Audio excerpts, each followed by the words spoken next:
할아버지 고 양춘시 목사, 아버지 고 양용주 목사, 작은아버지 양치호 목사를 따라 3대 목회를 이어가는 양지열 목사입니다. 화면 아래 구독하기를 눌러주시면 대단히 감사하겠습니다. 최근 헌법재판소가 대통령 탄핵 기각이냐 각하냐 또는 인용이냐 즉 파면이냐 요 결정을 미루는 바람에 아주 나라가 두 쪽 나왔고 난리가 났어요.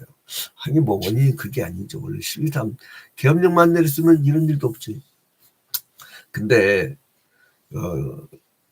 광장에서 한쪽은 빨간 당 어딘지 아시겠죠? 저 동쪽 중심으로 한쪽은 파란 당 서쪽이 굉장히 더 좋아하는 정당. 이 빨간 당하고 파란 당이 앞장서래. 그게 영 보기 안 좋아요. 원래 누가 국민저항권 누가 그 얘기를 하던데, 야 갖다 붙여서 어디다 거기다 갖다 붙이냐. 응? 짠 로크가 사회개혁론을 얘기할 때 국민저항권은 뭐냐면 압박당하는 억울한 백성들이 파쇼 강한 군사력을 가진 정부에 대해서 저항하는 게 국민저항권이에요. 힘센 사람 입장에서 자기랑 생각이 다르다고 죽이려고 하는 것은 그건 국민저항권이 아니라 그걸 파쇼라고 합니다. 근데 엄밀히 얘기하면 여러분 생각해보세요. 우리나라 태극기가 파란색과 빨간색이에요. 근데 파란색을 일거에 다 제거해버린다고 가정합시다. 그러면 태극기 한가운데는 빨간색만 남아. 참 우리나라 이 태극기의 기가 막힌 모습이에요. 빨간색과 파란색이 공존하는 거. 생각이 다른 사람은 살면 안 되나? 그러니까 뭐냐면 나랑 생각이 다른 사람이 다 없어져 버리면 그럼 또 다른 생각이 다른 사람이 나타나지 않을까? 단재 신채호 선생이 조선상고사에서 서문에 역사는 아와 타의 투쟁인 관계다. 아가 있으면 타가 꼭 있게 말이죠. 타가 없어져도요. 또 다른 타가 또 생겨. 그래서 해겔이 위대한 철학자 해겔이 우리나라에 태어났으면 그 사람은 위대한 철학자가 나올 수가 없어. 왜냐하면 청년 해겔은 급진 좌파예요. 근데 노년 해겔은 보수 우파예요. 같은 사람이 내려도 바뀌어요. 저도 인생 살면서 가만히 보니까 철학적으로 수십 번을 바뀌었어요. 모든 사람이 다 그래요. 그러니까 우리나라에 해겔 태어났으면 젊었을 때의 그 모습 보고 일거에 처단해 버려가지고 위대한 철학자가 안 나온다니까. 그냥 그걸 겪어야지. 중앙정보부 출신 우리 아버지 교회 집사였는데 저희 아버지 교회에서 저한테 그런 얘기를 하더라고요. 청년 때 대마 안 해본 거는 그건 양심도 없는 거예요. 그러더니 뭐하는 줄 아세요? 끝에.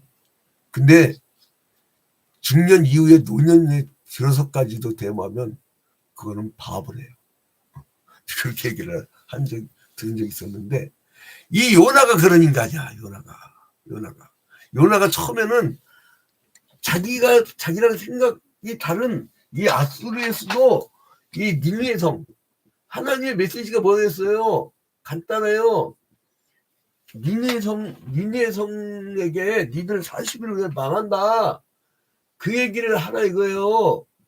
응? 근데 그래서 회개 역사를 일으키겠다는 하나님의 의지를 보였는데 요나가 그게 싫은 거야. 그래서 다시스로 가는 배를 타고 도망가 버리려고 했어. 근데 그 풍랑이 일어났어. 하나님 가만 놔두라. 근데 가만 놔두지 않고 하나님이 이제 그 고래 뱃속에서 물고기 자꾸 어렸을 때부터 고래는 이게 물고기라고 큰 물고기 뱃속에 있다가 토해내 가지고 이제 그 니느웨성에 가서 회개를 촉구했는데 근데 인간이 회개해버렸네. 그러니까 요나가 그게 싫은 거야. 아니 선지자의 사명이 뭐냐고. 죄인들을 회개시키고 변화시키는 게 선지자의 사명이잖아. 근데 저쪽이 회개하는 게 싫은 거야. 제가 우리 교단이 그 보수 우파 계통의 이 교단이에요. 우리 김진혁 총회장이 한교총 그 대표장 맡으시면서 한교총에는 극자와 극우도 있습니다. 그래서 우리는 중도를 선포합니다. 이렇게 해버렸잖아요. 근데 극을 하는 데가 어디냐면 바로 애정합동이에요. 총신대 대학 인가도 위신호법 지지하는 조건을 받을 정도로 그 역사가 쭉 이어져. 근데 그냥 막 가면 막 무서워. 그냥 막 계엄 성공해갖고 이번에 다 정리했어야 된다고. 그래서 원래 죄인을 회개시키는 거 아닌가? 그 기독교의 정신이 죄인을 찾아가서 회개시키고 변화시키고 양육하고 예수의 제자로 변화시키는 거 아닌가? 마귀의 나라에서 하나님 나라를 옮기는 거 아닌가? 그래서 기독교가 우리 대한민국은 기독교가 다른 두 기독교가 있다. 하나는 우기독교, 하나는 좌기독교.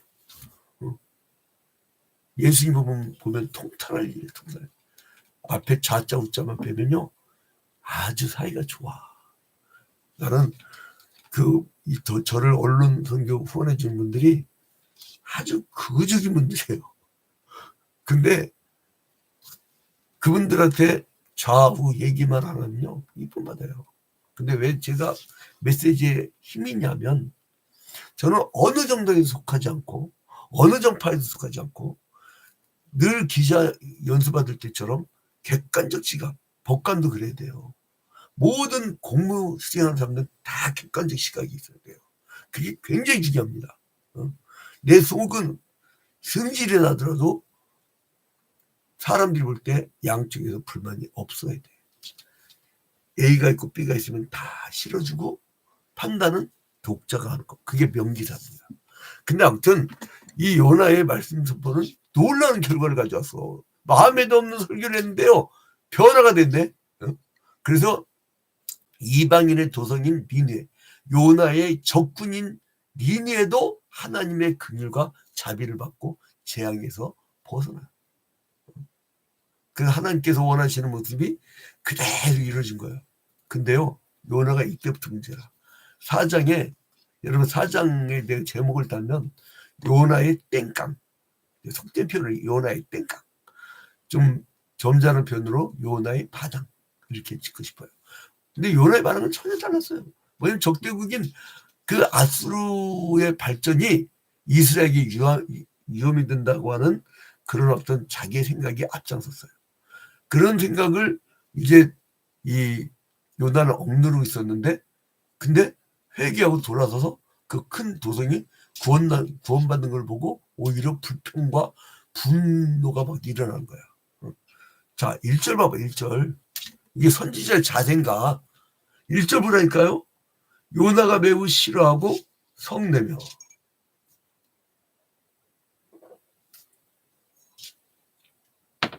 요나가 매우 싫어하고 성내며. 왜 경노해? 아니 올바로 가는데 왜 경노하냐고. 근데 거기다가 승질내면서 뭐를 하는지 아세요? 2절 봐봐요. 여호와께 기도하여 이르되, 승내면서 기도도 안 해. 희한한 기도만 다 봤어요. 결국 뭐냐면 원망이에요. 내가 고국에 있을 때에 일하겠다고 말씀하시지 아니하였나이까? 그러므로 내가 빨리 다시스로 도망하였사오니 주께서는 은혜로우시며 자비로우시며 노하기를 더디하시며 인애가 크신 사 뜻을 돌이켜 재앙을 내리지 아니하시라는 이신 줄 내가 알았음이니라. 내가 주님이 저를 잘 알았어. 저렇게 저희 원수들 용서할 줄 알았어. 아이고 하나님, 내가 저를 잘 알고 내가 다시스로 도망하였던 거 아니에요. 아니 자기 사역의 결과가 성공이야. 사실은 멸망과 저주의 대상이었던 니느웨가 하나님의 긍휼을 받고 그 재앙을 내리기로 했던 뜻을 돌이켜가지고 그들을 구원해 주신 거 아니에요. 불쌍히 여기신 거예요. 하나님은 불쌍히 여기셨는데 요나는 미운 마음이 들었던 거예요. 이게 오늘날 우리 기독교인들의 모습 아닌가. 나는 한국 기독교가 들어와서 다른 종교가 된 것 같아. 그래서 나는 이를 뭐라고 붙이냐면 IS 사랑 땡땡교회, IS 지도자 뭐 이렇게 하고 싶어. IS야. 이거 완전 IS야. 이슬람권의 원리주의자보다 더 무서워. 저희 우리나라 참 총기 안 들게 한 건 참 다행입니다. 총기만 들었으면 벌써 내전이 일어났을 나라예요. 아직 근성들이 안 좋아. 이거 대회개 운동을 해야 돼. 그래서 니느웨 구원에 대한 직접적인 반응이 뭐냐면, 요나의 반응이 뭐냐면 기뻐하고 즐거우면서 죄인 회개했다 이렇게 되는 게 아니라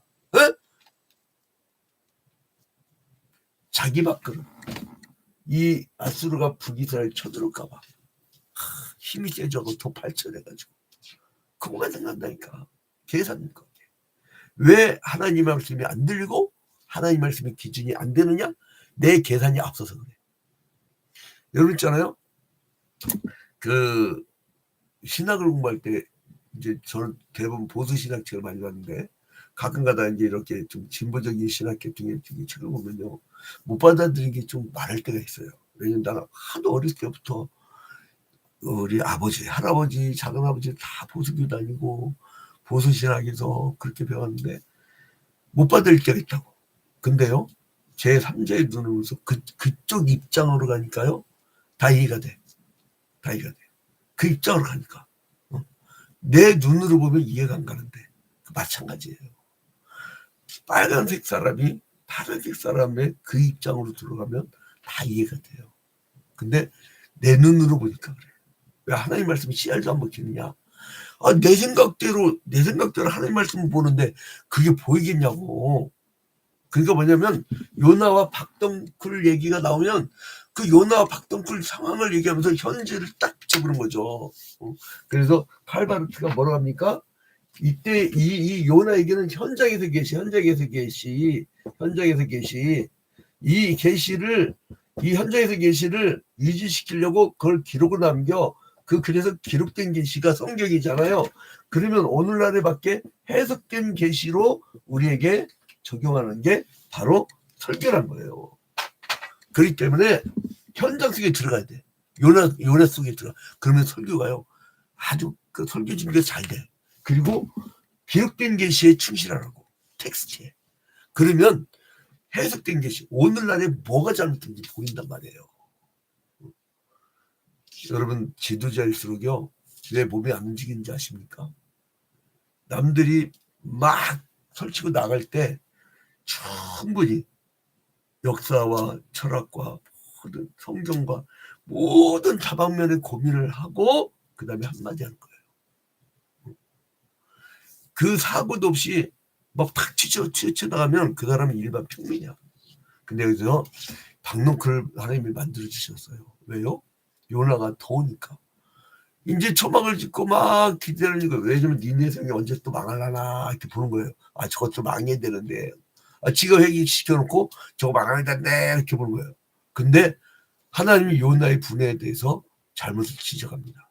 근데 요나의 반응은 오히려 하나님이 올바르지 못하기 때문에 내가 이렇게 화가 난다고 아주 따집니다. 그런데요, 요나의 반응 봐봐요. 8절. 해가 뜰 때 하나님이 뜨거운 동풍을 내비하셨고 해는 요나의 머리에 쪼임해. 요나가 혼미하여 스스로 죽기를 구하여 이를 때 사는 것이 죽는 것이 내게 나으니이다. 하나님이 벌레를 동원해갖고요, 박능쿨 넣었겠는데 얼마나 뜨거운 지방이에요. 저쪽 사막지인데. 뜨거운 근데 벌레를 준비해갖고 박능쿨 싹 다 갉아먹어. 그러니까 자기를 시원하게 있던 박능쿨이 없어지니까 아이고 너무 더워 죽겠습니다. 지금 나 이제 차라리 죽는 것이 낫겠어요. 이렇게 한단 말이에요. 그 요나가 이제 하나님께 이루어진 일에 대해서는 자기의 걱정과 생각을 앞세워서 불평과 불만을 터뜨리는데 하나님이 선하시고 긍휼하신 마음으로 박농쿨을 아끼고 또 이제 은혜를 베푸신 것에 대해서는 좋아하다가 말라 죽게 하니까 아쉬워하면서 자기에게 불리하게 했다고 하나님께 따져. 그게 인간의 마음이에요. 근데 10절에 보니까 뭐라 하냐면 여호와께서 이르시되 네가 수고도 아니하였고 재배도 아니하였고 하룻밤에 났다가 하룻밤에 말라버린 이 박농쿨을 아꼈거든. 박농쿨 그거 니네 성이 망하나 하고 이렇게 보다가 이제 막 그 너무 더운데 하나님께서 박력을 쫙 나게 하고 시원하게 하니까 아이고 하나님 감사합니다 이랬다가 그 벌레가 나와갖고 그 박력을 싹 다 갉아먹으니까 너무 더우니까 그때 막 지금 죽어버리겠다. 이 사람은 요나는 굉장히 감정이 기복이 심한 사람이야. 조와 울증이 막 오는 사람이야. 조울증. 근데 이 사람은 그래갖고 이제 네가 박는 걸 알겠죠? 그러니까 하나님이 뭐라 하냐면 11절에 하물며 이 큰 성읍 니느웨에는 좌우를 분별하지 못하는 자가 12만 명이요 가축도 많이 있나니 내가 어찌 아끼지 아니하겠느냐 하시니라. 이렇게 많은 영혼들 내가 어찌 아끼겠느냐.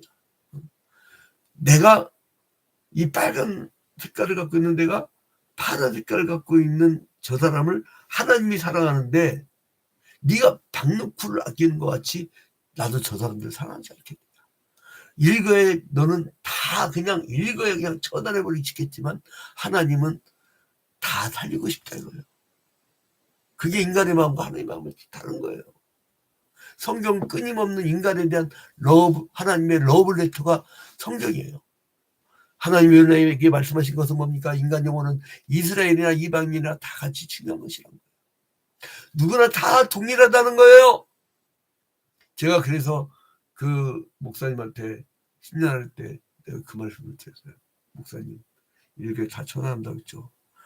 근데 목사님의 아들이 찍혀가지고 수거당하면 어떻게 하실 겁니까? 그랬더니 아무것도 안 들어요. 6단계만 지나면 아프리카와도 관계 있는 것이 인간관계인데 다 하나로 어울려 사는 겁니다. 상대가 있어야 내가 있는 것이고. 그래서 마틴 부보의 철학 얘기를 했어요. 기독교 철학자 마틴 부보. 그 성경에서 쫙 유출해가지고 나와 너 얼마나.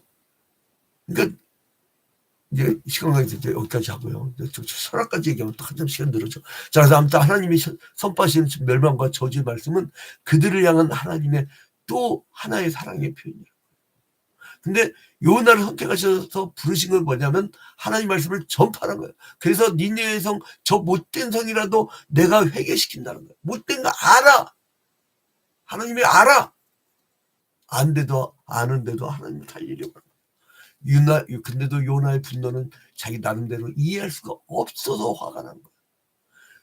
인간의 생각은 좁아요. 인간이 개갈지라도 하나님이 걸음을 인도하시는 하나님이에요. 우리의 생각과 하나님의 생각은 너무나 다릅니다. 인간의 좁은 생각. 인간들의 제약된 모습을 발견하시면서도 그들에게 계속해서 기회를 주시는 거예요. 근데 나만 봐도 기회를 너무 안 주셔서, 여러분만 봐도 기회를 너무 안 주셔서 회개할 기회를.